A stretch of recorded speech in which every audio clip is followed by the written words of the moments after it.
Hi po sa atin mga boss, mga ka-DA. Meron po tayong for release unit ngayon na DG17V 4x2 semi-wagon. Ayan po. RO6A engine, 660cc non-turbo. So ayan po mga bossing, ito po yung mga pinakamatipid natin pagdating sa fuel consumption mga bossing. Umaabot po ng 20 km per liter.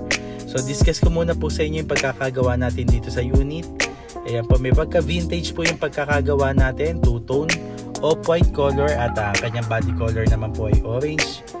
Ayan po ang kanyang harapan, yung ating emblem na Mazda. Okay, pag sinabing DG, yan po yung ating Mazda emblem. So Suzuki pa rin po ang may gawa nitong mga ganitong unit. Ayan po, pinagawa po sa ating na wheel cap, color white. Okay, so ayan po, ikutan po muna natin yung unit. Pagdating naman po sa kanyang interior mga bossing, ito pong ating mga door pads, pinapalitan na po natin ng bago. So ayan, binabagay po natin sa ating mga seat cover. Ito po yung ating switch ng power side mirror at power windows. So lahat po yan mga boss working. Okay, pagdating naman po sa ating dashboard, ito po yung ating back to original. So two-tone po ang original color nitong dashboard natin. So bago natin gawin, ayan po yung dark gray at light gray color.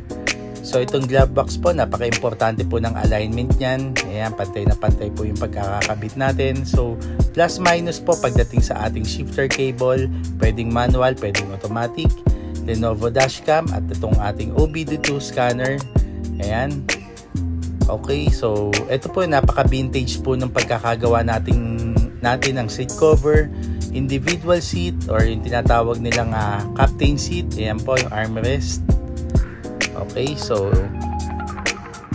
ayan, napakaganda po, bagay na bagay po sa ating body color, yung pagkakagawa. So ito po yung ating headliner. Ayan, pinalitan na rin po natin ng bago kasama po sa package. I-check naman po natin ang ating third row. So ayan po, vinyl matting kasama na po sa package. Yung ating second row seats po, natutupi po yan hanggang flooring mga boss. So kung maglalagay po tayo ng ating mga karga, ayan, napaka-spacious po ng mga ganitong minivan. Okay, so manual sliding door lang po tayo pagdating sa ating DG17 or DA17V semi-wagon. Ayan po.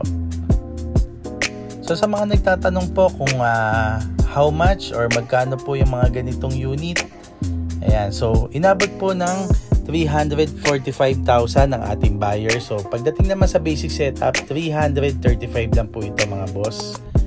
Ayan. So nagpakabit po ng OBD2 scanner, Conway. Okay, so ang ating Lenovo dashcam na may front and rear cam.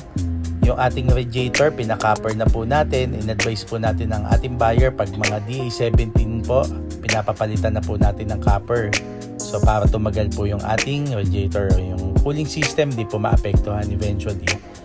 Okay.